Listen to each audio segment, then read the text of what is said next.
et bienvenue pour ce webinaire dédié à la taxonomie ESRS et au tagging lié à la CSRD. Aujourd'hui, nous avons Anne Couty qui va nous présenter un cas pratique, tout simplement, de tagging. Et Mathilde qui analysera donc toute cette partie CSRD et qui présentera aussi rapidement Pomelo Paradigme. Donc oui, bonjour à tous. Donc, comme l'a dit Caroline, je vais vous présenter rapidement Pomelo pour ceux qui ne connaissent pas encore, refaire un petit point sur la CSRD et les normes ESRS pour vérifier qu'on est tous un peu sur le même niveau de connaissance. Et puis je laisserai la parole à Anne pour tout ce qui est cas pratique et intervention tagging ESRS dans Pom.Pro.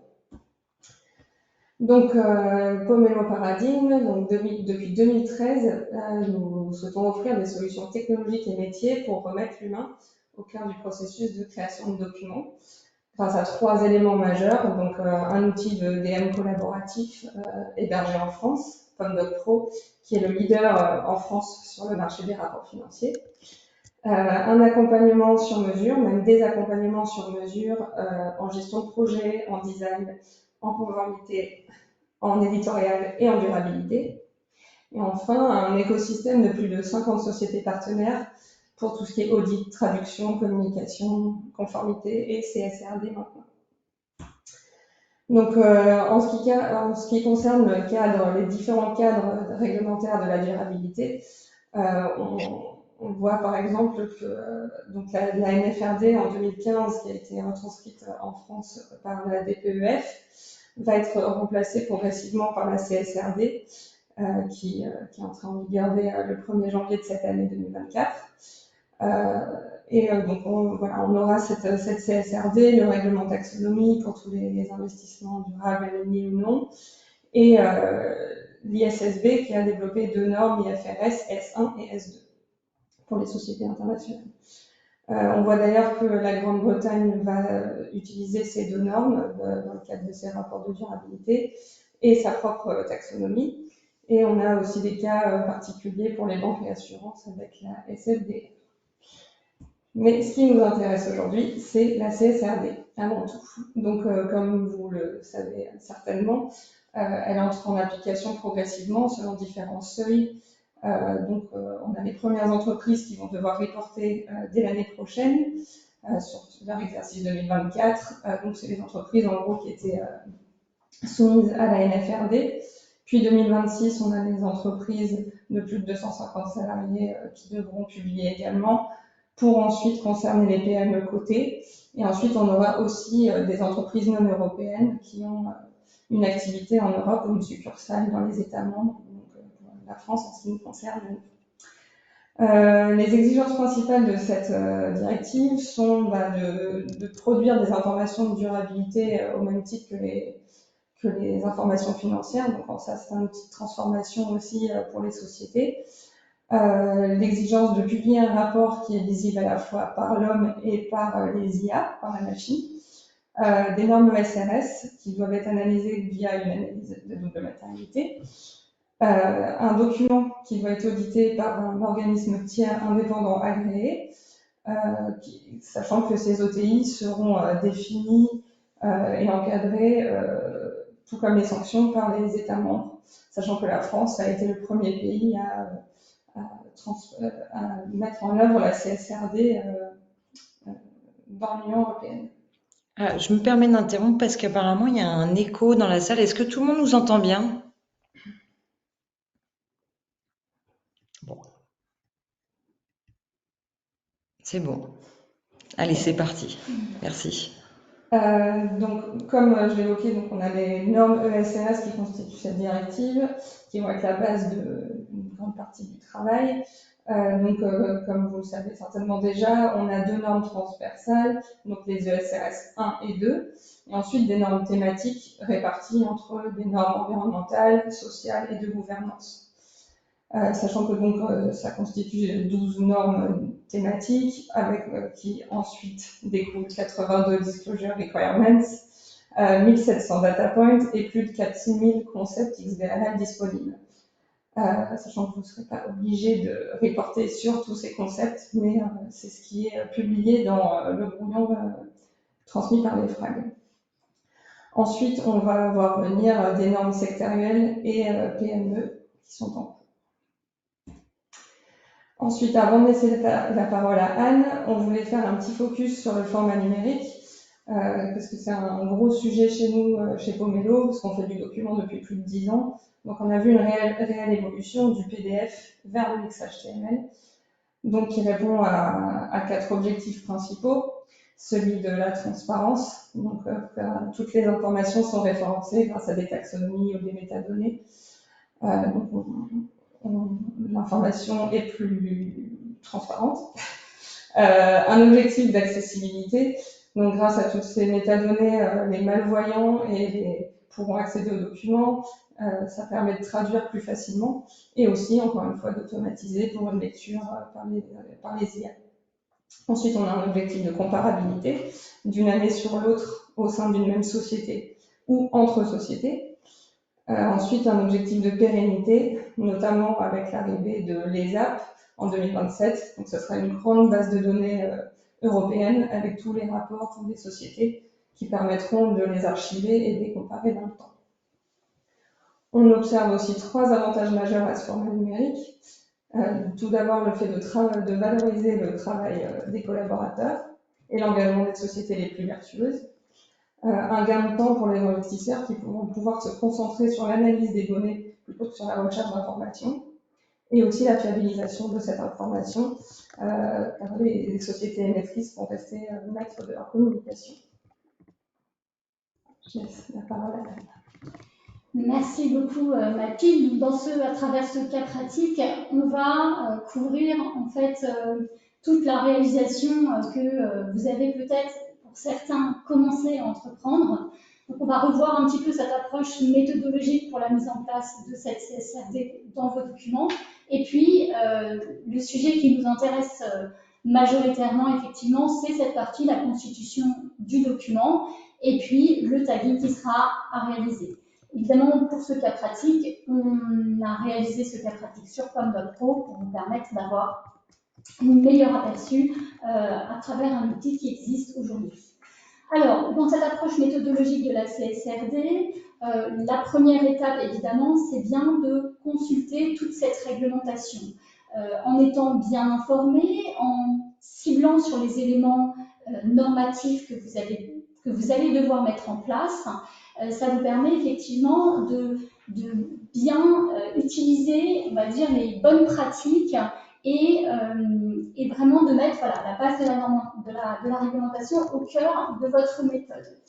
L'EFRAG a d'ailleurs constitué une source documentaire très riche où on va pouvoir aussi bien consulter des exemples, des cas pratiques, et c'est également l'EFRAG qui a soumis une taxonomie, donc c'est la taxonomie qu'on verra après dans notre cas pratique, qui aujourd'hui n'est pas encore, on va le dire, validée, elle est en cours de validation, hein, ça fait depuis le mois d'avril effectivement qu'elle est communiquée et qu'elle est challengée par les différents acteurs sur le sujet, et certes, il y a des petites choses qui vont évoluer sur cette taxonomie, mais ça nous donne quand même une bonne vision sur ce que sera plus tard la taxonomie qui rentrera en vigueur.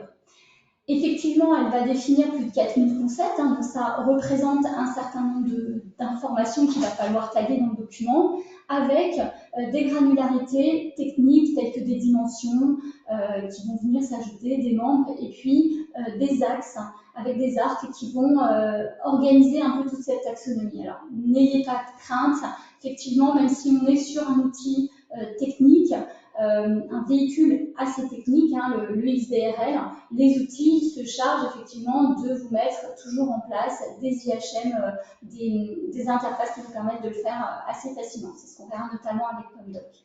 Et puis, ce qu'il ne faut pas oublier, c'est que toutes ces données répondent effectivement à 82 Disclosure Requirements, ce qu'il va falloir identifier et taguer dans le document, et donc forcément du contenu qu'il va falloir modifier par rapport à l'existant que vous avez aujourd'hui. Évidemment, la CSRD introduit des modifications en termes de contenu. Alors, sur quoi vont porter ces modifications? Donc là, on est plus dans une phase d'analyse. Dans cette phase d'analyse, grâce à la double matérialité, chaque entreprise va pouvoir, au regard justement de la CSRD, identifier les éléments qu'elle aura besoin de reporter. Donc, qu'elle puisse, elle, bien identifier aussi bien les data points, donc via ce gap analysis, c'est-à-dire cette identification d'informations qu'il est nécessaire de reporter pour un élément significatif et qui correspond à cette double matérialité, et via cette gap analysis, cette identification de données, essayer de trouver donc le circuit, la méthode, l'outil pour aller récupérer cette information.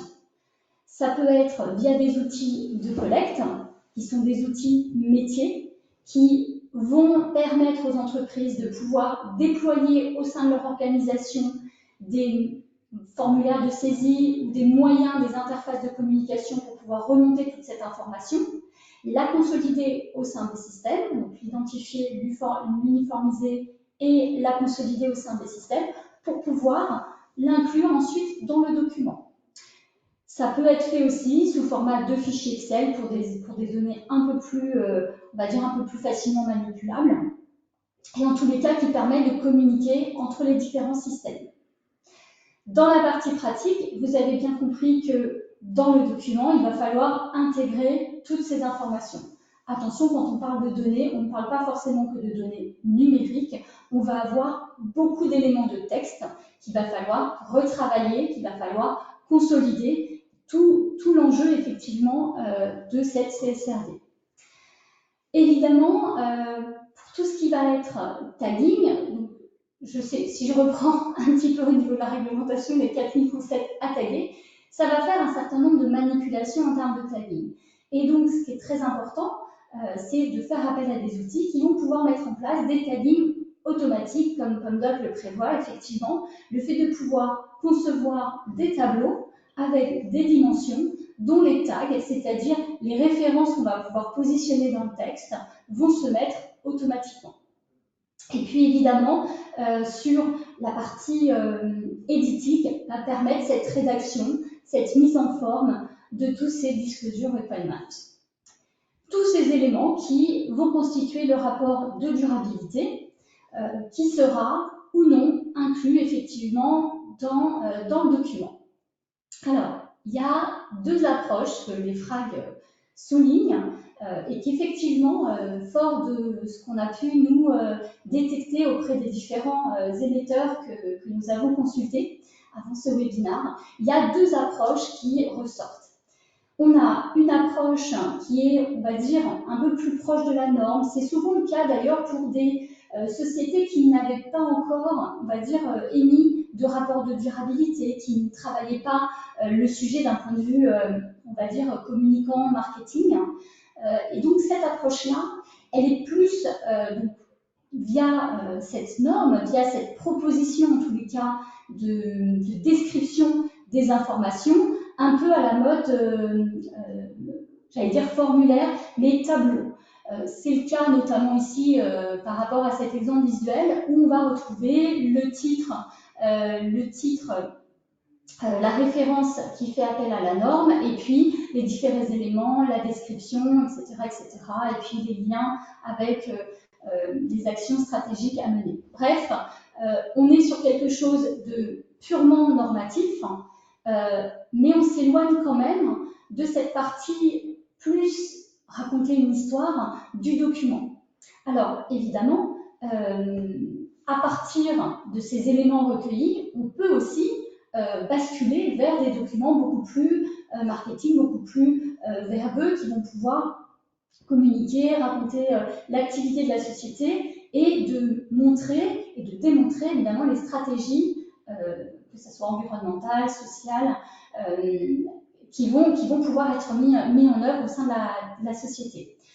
Donc, ce qui est toujours important dans ces deux approches, c'est votre cible en réalité. Parce que si c'est pour une application stricto sensu dans la norme, effectivement, la méthode formulaire, on va dire, est efficace, même si ça constitue un challenge quand même de pouvoir récolter toutes les informations.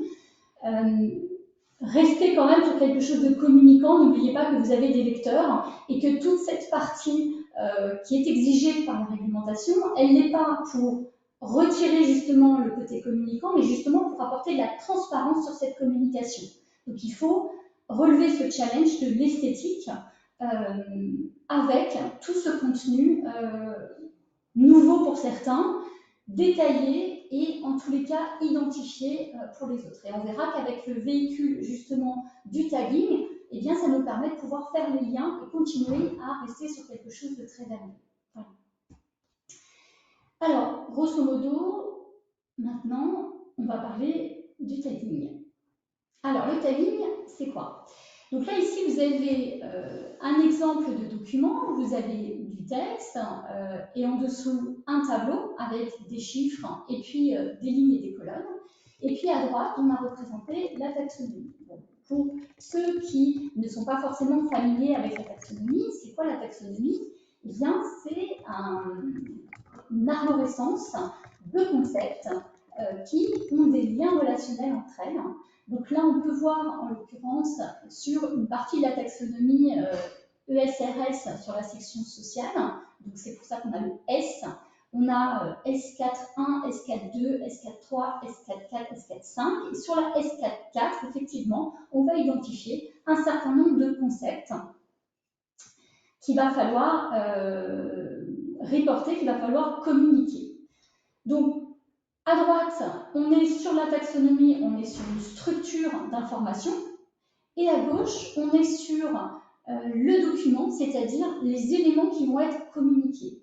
Et ce qui permet de faire le lien entre cette structure qui va communiquer sur le modèle de vos informations, eh bien, le lien qui se fait avec le document, ça va être justement ce tag, cette balise, cette référence qu'on va porter sur les éléments, que ce soit sur des éléments de texte, notamment, de texte qui peuvent contenir parfois des tableaux, ça peut être ce qu'on appelle du block tagging, donc c'est vraiment un tag en bloc sur des éléments. Ça peut être des chiffres, c'est-à-dire la valeur même qui est à taguer. Quand bien même on aurait d'ailleurs un tag sur tous les éléments du chapitre, parce qu'on va parler par exemple de politique ou politique de rémunération, et puis des chiffres qui peuvent être des chiffres sur le nombre de salariés ou des choses comme ça. On peut aussi devoir taguer des tableaux en entier qui permettent d'expliquer effectivement l'information derrière, voire même, c'est quelque chose de nouveau par rapport à ce qu'on connaît déjà sur la réglementation ESEF, des énumérations. C'est-à-dire le fait de pouvoir communiquer sur une information, alors je vais dire booléen, mais une information par exemple oui, non, vrai, faux, voire même des choix multiples, alors que dans le texte, on ne va pas forcément l'exprimer par un oui ou un non, ou un vrai ou un faux. Et donc cette énumération permet effectivement de répondre et de communiquer sur cet indicateur, tout en, dans le document, indiquer une phrase ou raconter quelque chose. Cette exigence en fait d'information, elle a pour objet d'assurer une meilleure transparence. Donc de pouvoir non seulement expliquer ce que vous faites, mais de normer grosso modo vos explications pour que l'information soit facilement identifiable. Et quand elle est identifiable, elle peut être du coup comparée. Et cette comparabilité est essentielle pour le choix des investisseurs. Les analystes le font déjà avec les ESEF, mais ont des vrais outils maintenant qui permettent justement de pouvoir comparer les éléments, de pouvoir analyser les sociétés, et grâce à ça, ça apporte une meilleure visibilité à certaines entreprises. On est dans des réglementations qui visent à rendre les entreprises plus vertueuses, et il est important de pouvoir communiquer sur ces éléments. Évidemment, ça reste des documents qui sont consultés par les hommes, et là, pour le coup, ça deviendra aussi par des IA. Donc, c'est très important que le contenu qui soit traité dans vos documents puisse être avec une structure qui soit conforme à ce qu'on voit à l'écran et qui puisse donner du sens à l'information qui est écrite, c'est-à-dire avoir des tableaux à proprement parler et non pas des images en tableau. pour que les IA puissent interpréter ces tableaux et faire ressortir les bons indicateurs. Sachant que la conversion est déjà plus réglementaire. Eh bien, je vous propose de passer maintenant au cas pratique avec l'application PubDoc Pro.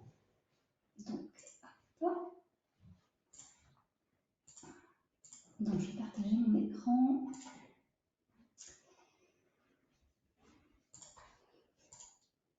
Voilà.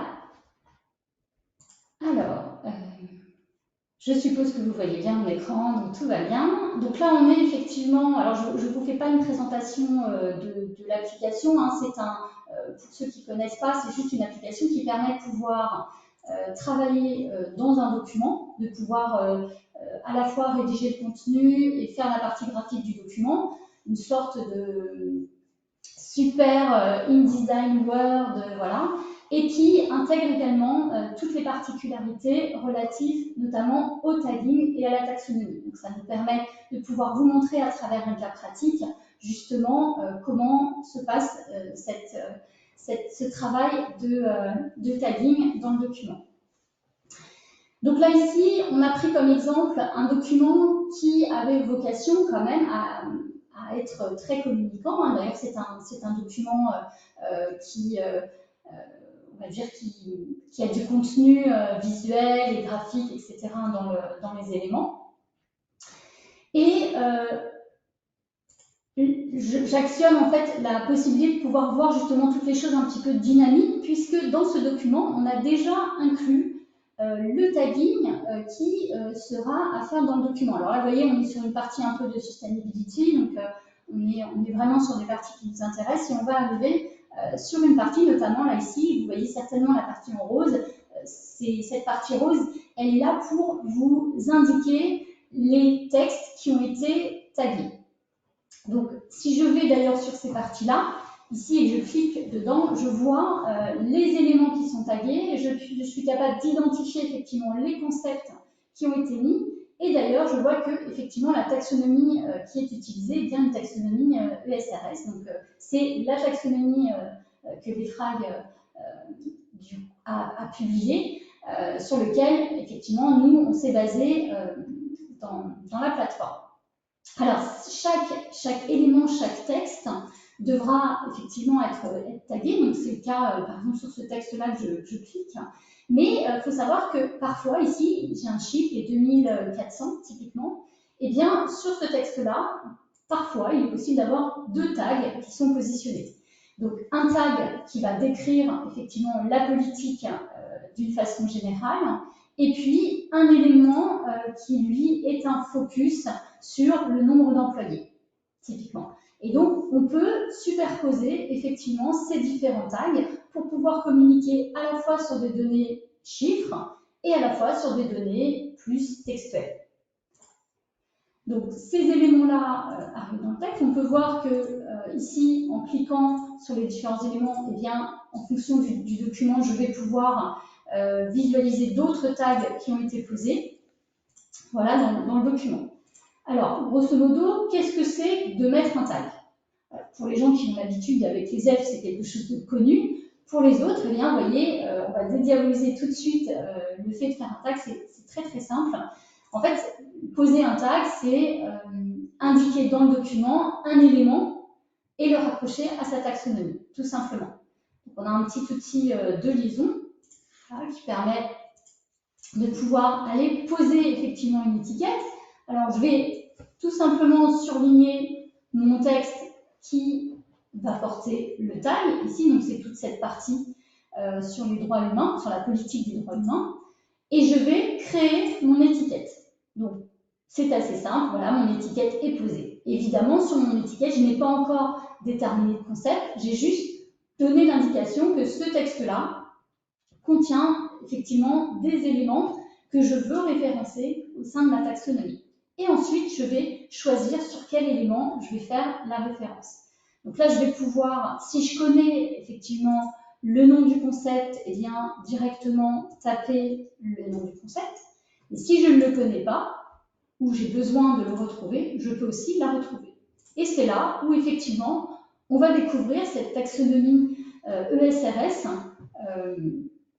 qui va nous permettre de pouvoir taguer les éléments. Donc là, ici, on retrouve tous les éléments de cette taxonomie, les différentes briques de cette taxonomie. Alors là, on est plus dans du social. Donc, je vais la retrouver plus facilement ici dans cette partie-là, la partie S1. Et effectivement, ici, j'ai accès à tous les concepts de cette taxonomie à taguer. Voilà. Et donc, évidemment, une fois que j'ai identifié le bon concept à taguer, je vais donc pouvoir sélectionner ce concept.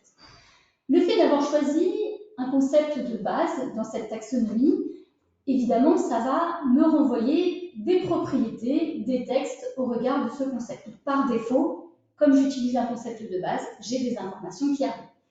Notamment, par exemple, les labels, c'est-à-dire la description humaine de ce que c'est. Alors là, en l'occurrence, on est sur quelque chose qui vient d'être fourni d'EFRAC, ce n'est pas encore quelque chose qui a été ratifié au niveau européen, donc effectivement, je ne bénéficie pas encore des traductions que l'Europe va porter sur l'ensemble de la taxonomie. Mais si vous regardez une taxonomie ESEF qui, elle, émane de l'Europe, vous avez bien toutes les langues qui se déplient.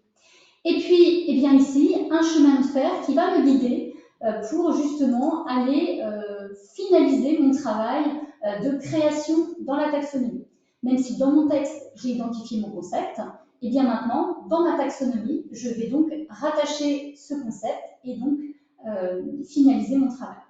Donc, j'ai effectivement un contexte par rapport à ce concept qui est le code LEI de l'entité, la période de référence, parce que au sein du document, vous aurez à reporter 2 années, alors 2024 et 2025 l'année prochaine. Donc effectivement, il faut permettre de pouvoir choisir et modifier les périodes que vous avez besoin d'utiliser dans le document.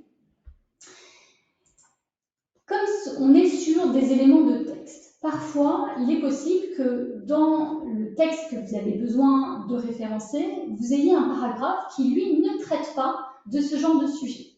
Et pour autant, quelques paragraphes plus loin, on revient sur ce sujet. On va donc appliquer quelque chose technique qui viendra se faire tout seul, c'est la continuation. Et c'est important de savoir que quand vous êtes en train de travailler sur le document et que vous êtes en train justement d'identifier les parties, eh bien, automatiquement, le système va pouvoir identifier que du moment que vous avez, sur un autre paragraphe, tagué des éléments, eh bien, on va appliquer un lien, une continuation, qui va pouvoir recenser les paragraphes qui font appel au même concept. On n'est pas sur la même information qu'on a taguée 2 fois, on est sur une continuité de l'information puisqu'on est dans une description de l'information. Voilà. Donc ça va se faire tout seul, mais effectivement, j'ai la vision de voir que sur ce sujet-là, effectivement, j'ai tagué un texte supplémentaire. Et puis, ensuite, je vais pouvoir créer et rattacher directement à mon élément de taxonomie, et ça y est, le travail est fait. On a une question de quelqu'un qui nous demande si le document est déjà au format inline XBRL. Tout à fait. Alors effectivement, vous pourrez voir, je vais vous montrer juste après, qu'on peut exporter le document directement au format inline avec toutes ces parties taguées qui vont pouvoir ressortir sur ce format. Donc voilà, donc là, vous voyez, en quelques clics, j'ai pu créer mon nouveau tag sur mon texte, le raccorder à ma taxonomie, bref, j'ai fini ce travail-là sur cette partie. Évidemment, s'il y a des éléments sur lesquels, au niveau du texte, il faut modifier les choses, maintenant que j'ai tagué les éléments, eh bien, on peut tout aussi aller les modifier et aller modifier le texte tout en gardant le tagging. Alors ça, c'est important parce que d'abord, au sein même de cette première année, vous aurez besoin effectivement de faire ce travail un petit peu en continu. On a identifié que dans cette double maternité, que vous allez devoir identifier les différents concepts à mettre, le gap analysis pour faire remonter ces informations et ensuite ces informations, l'utilisation dans le document, et bien, il y aura un processus itératif qui parfois vous amènera des fois à remettre, à refaire le travail pour identifier s'il n'y a pas des nouvelles choses à pouvoir mettre. Et puis, au niveau du contenu, eh bien, cette rédaction, elle va prendre aussi du temps, puisque vous allez devoir, sur toutes ces parties, apporter suffisamment de niveau de détail qui est attendu par la réglementation. Il y a forcément des parties de texte qui vont bouger, Et donc, un outil collaboratif, mais qui permet en parallèle de pouvoir faire les choses, ça vous permettra de gagner beaucoup de temps. Voilà. Sans compter que ce travail doit être audité par des tiers. Et dans ce travail, justement, pour arriver à répondre au mieux à la norme, eh bien, il va y avoir un certain nombre d'allers-retours avec des modifications, que ce soit des modifications de type texte, comme des modifications de type tag. Donc, il faut pouvoir modifier les choses aussi bien l'un que l'autre. Et ça permet aussi de garder ce tagging d'une année sur l'autre. Exactement. De juste modifier le contenu. Oui. Pensons effectivement à cette pérennité. On a parlé de 4000 concepts. Alors, je suis d'accord, peut-être tout le monde n'aura pas 4000 concepts, effectivement. Mais quand bien même vous avez 1000 concepts à taguer, ça représente un travail colossal. Alors, évidemment, vous avez vu sur du texte qu'on va pouvoir faire des tags comme ça assez facilement. Évidemment, quand on est sur des tableaux comme l'article 8, par exemple, où on va avoir un certain nombre de lignes et de colonnes, des dimensions et des concepts à taguer, et bien là, on va avoir des outils de tagging un peu plus automatiques qui permettront effectivement de faire le travail beaucoup plus facilement que simplement les discussions. Là, c'était un exemple pour vous montrer ce travail de tagging dans le document. Et en même temps, pour vous introduire cette nouvelle taxonomie CRS qui arrive. Voilà. Et donc, pour finir, on va exporter le document en XHTML. Alors ça, c'est pour avoir effectivement le rendu visuel de ce que donnera le document. Donc là, vous voyez, on est dans un document en XHTML. Je vais actionner d'ailleurs un petit outil pour aller visualiser les éléments XBRL. Et comme vous pouvez voir ici, on voit bien ici, à travers cette visionneuse, si je la retire, hop, on voit rien, et je la remets, hop, on voit quelque chose. On voit bien les éléments tagués qui arrivent ici dans le document. Voilà. Donc c'est important parce que ce tagging qui est apporté, c'est ce qui permettra à ce que les informations puissent être communiquées. Et c'est pas parce qu'on est sur une norme qu'on n'a pas forcément un document qui va être joli, qui va être bien présenté. Bien au contraire, plus que jamais, vos documents seront lus et accessibles aux lecteurs, que ce soit des personnes physiques, voire même des IA, et donc avec une structure irréprochable à voir. Et puis, c'est important également de pouvoir communiquer avec les différentes parties prenantes et leur communiquer des outils pour pouvoir vérifier l'ensemble des tags qui sont posés. Alors, dans mon document, j'ai extrait tous les tags qui ont été positionnés dans le document, avec les numéros de page, les tags et les sources. Ce qu'on peut voir, c'est que on a à la fois une taxonomie SRS dans le document qui est appliquée et une taxonomie ESEF qui est également dans le document, avec les différentes informations. Donc ce genre de fichier, de document, permettra aussi de pouvoir documenter tout le tagging qui peut être fait sur les documents et de permettre de pouvoir échanger avec vos ETI pour valider en fait cette conformité. Donc voilà, alors la dernière chose à faire évidemment maintenant, c'est de publier le document. Donc on va le publier justement sous un format zip. Alors en réalité, c'est quoi ce zip qu'il va falloir fournir? Eh bien, c'est un format zip qui contient un certain nombre d'informations. Alors les gens qui font des Z, effectivement, le savent bien, mais on va retrouver les différentes informations qui sont nécessaires dans le cadre de cette taxonomie avec la partie document. Pour la partie taxonomie, des fichiers XML, XSD, et puis sur la partie document, votre document en HTML. Parce que l'HTML est le document qui est lu par l'humain, on va dire. Voilà, donc là, je vous ai montré à travers ce cas pratique, effectivement, quel sera en tous les cas le travail de tagging de ce document. Et du coup, pour finir cette intervention, je vais vous faire un petit point rapidement, parce qu'il nous reste 3 minutes, sur le processus du rapport de durabilité, qui est aussi un point important. Donc, on a vu toute la partie vraiment pratique du tagging, mais c'est une brique dans une quantité de choses à mettre en place pour un reporting de durabilité. Donc, on voit que, comme le disait Anne, toutes les étapes doivent être dans un processus itératif, agile. Donc, il est important de bien prévoir les jalons en amont, de bien choisir ses outils et les équipes. Donc on voit dans un premier temps cette étape de mapping, de la double matérialité et l'analyse d'écart, qui permettra d'identifier les éléments sur lesquels on va communiquer. Et en parallèle à ça, on a un gros travail de collecte de l'information, de qualification, d'où est-ce qu'elle vient, est-ce qu'on l'a, est-ce qu'on l'a pas, qui doit être en charge de cette information-là.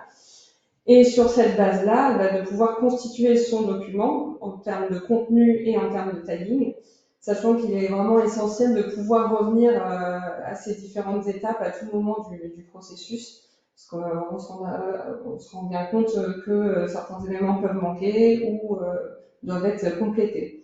Une fois la constitution du document et le tagging bien avancé, il est vraiment essentiel de contrôler le package, donc le fichier zip dont parlait Anne à l'instant, par les auditeurs, quelques semaines avant la date de dépôt, pour ne pas se retrouver avec des surprises au moment du dépôt, voir qu'il manque des éléments ou qu'il y a une architecture qui n'est pas adaptée. Ensuite, donc, ce qui permet de revenir à notre étape de constitution et pourquoi pas de collecte de données si on identifie que des données manquent. Et ensuite, donc, dans cette phase d'ajustement, on pourra aussi finaliser la rédaction et tout ce qui est mise en forme pour ensuite déposer le rapport final auprès de l'autorité compétente. Voilà, donc merci à tous. On a tenu le délai. Merci pour votre attention.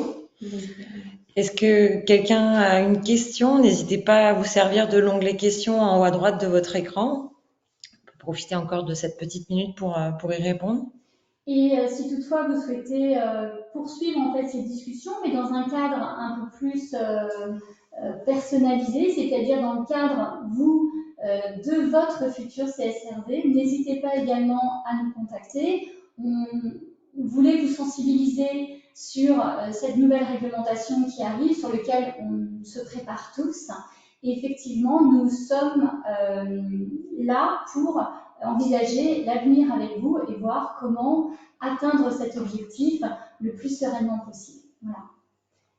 Merci à vous. Si vous avez des questions, même par la suite, n'hésitez pas à nous contacter. Voilà, on est Mathilde et moi et Caroline à votre disposition pour échanger avec vous.